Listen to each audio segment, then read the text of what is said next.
If you've been following climate news this year, I don't blame you for feeling heavy-hearted, scared even.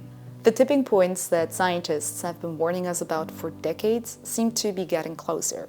The Amazon is showing signs of collapse, heat waves are breaking records, and ice is melting faster than predicted.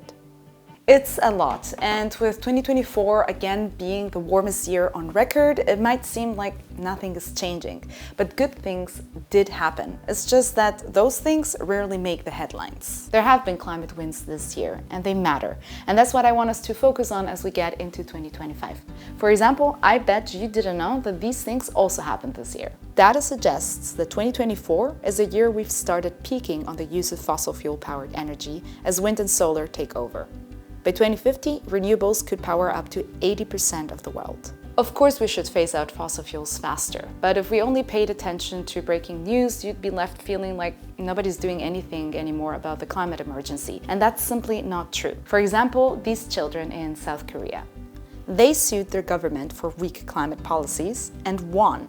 The court ruled their rights were at risk, forcing the government to step up its climate goals. These are just two examples, but I wanted to show you that things are happening. If I had to pick one though that personally helped me to stay hopeful and that I will be holding on to in 2025, it's this. A recent international study shows that most people around us are actually willing to take action on climate change. But because they think others don't feel the same, they don't start or don't know where to start. To me, this comes to show that it's so important that we do things, however big or small, that we speak up and that we support each other. So with this in mind, I wanted to give you 3 lessons that we've learned over the years working in the climate space and that you can focus on in 2025. First, individuals can have an impact. Because when you search with Ecosia, we can restore ecosystems around the world.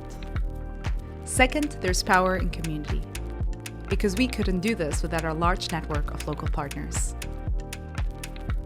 Third, action is the antidote to despair. And for that, I have real-life, tangible examples, which is what the Ecosia community has achieved in 2024. By searching with Ecosia, you've helped us plant 13 million trees, restore 52,000 hectares, which is the equivalent of 72,829 football fields, and overall plant and protect trees in 38 countries. Of course, I'm not saying that we can ignore the bad news just because good stuff happened, but what I'm saying is that it's important that we celebrate our successes so that we don't give up or feel like anything we do doesn't make a difference. Because despair simply is not an option. We're not going anywhere and we hope neither will you. I'll see you back here in 2025.